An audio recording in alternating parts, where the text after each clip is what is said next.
In the new Africa, one more independent country, the state of Uganda. At Entebbe Airport, Prime Minister Milton Obote and His Highness the Kabaka wait to greet the Britannia, which brings the Duke of Kent to represent the Queen at the independence celebration. And with the Duke, of course, his beautiful young Duchess. Lady Coots, wife of the Governor, greets the Duchess while the Duke shakes hands with the Kabaka. A formal occasion, but more than that, because Uganda is gaining its freedom without bitterness, at its own request, becoming an immediate member of the Commonwealth. So the traditional gestures have a real meaning of friendship.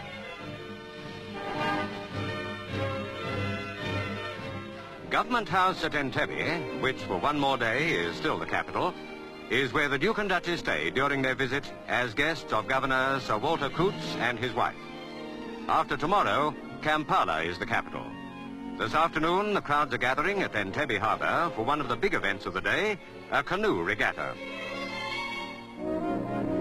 Canoes from all along the coast and islands of Lake Victoria take part. Victoria, the third largest lake in the world, and the other lakes and rivers that connect with it, are the lifeblood of Uganda and of the 28 tribes that make up its people.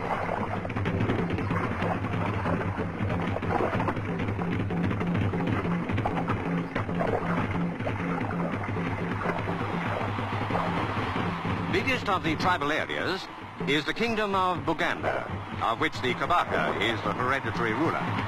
And these shores are in its territory. But in the crowd celebrating the independence that will be theirs at midnight tomorrow, you will find members of all the 28 tribes. For one of the first aims of the new state has been proclaimed as a commonwealth of interests, overriding old tribal divisions.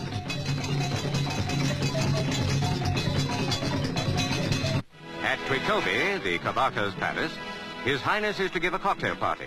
And more crowds are waiting and entertaining themselves while they wait to see the Duke and Duchess arrive. But first, the Guard of Honor.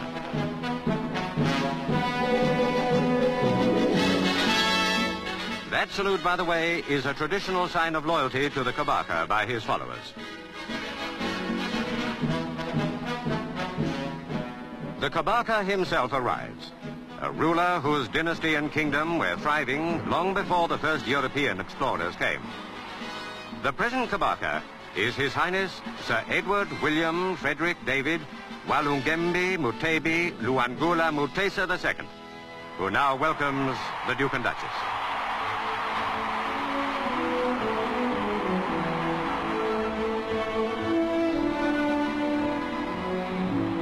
And now the Kabaka presents his ministers to the Duke and Duchess.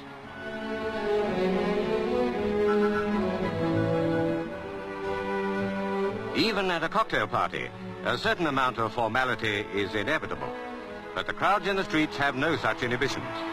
They've got a new independence to celebrate, and they celebrate it, pausing to greet their visitors as they go by.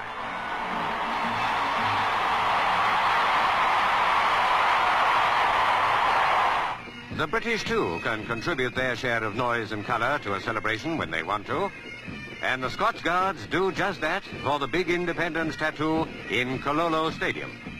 This is the climax of all these days of rejoicing, because here at midnight, Uganda's independence will formally begin.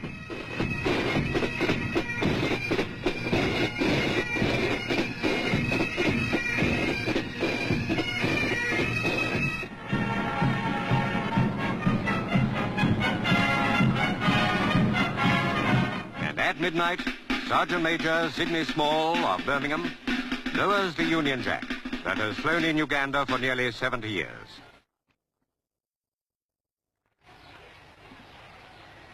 At the same moment, the 4th Battalion King's African Rifles becomes the 1st Battalion Uganda Rifles. And to replace the Union Jack, the black, gold and red flag of the new young state, Uganda is born again, free and independent.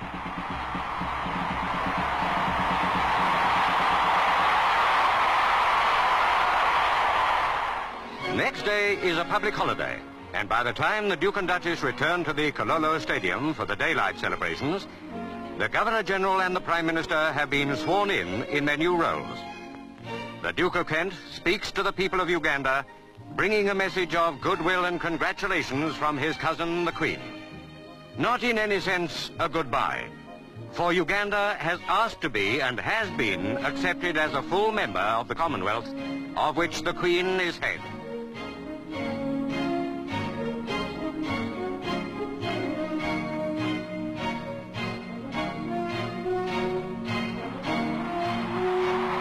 Next morning, the Duke and Duchess arrive at Parliament House for the state opening of Parliament.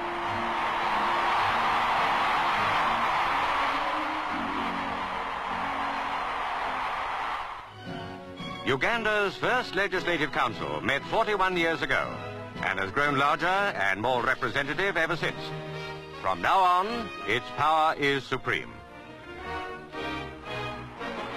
Good luck to a new country, a new member of the Commonwealth, a new member of the growing community of African peoples.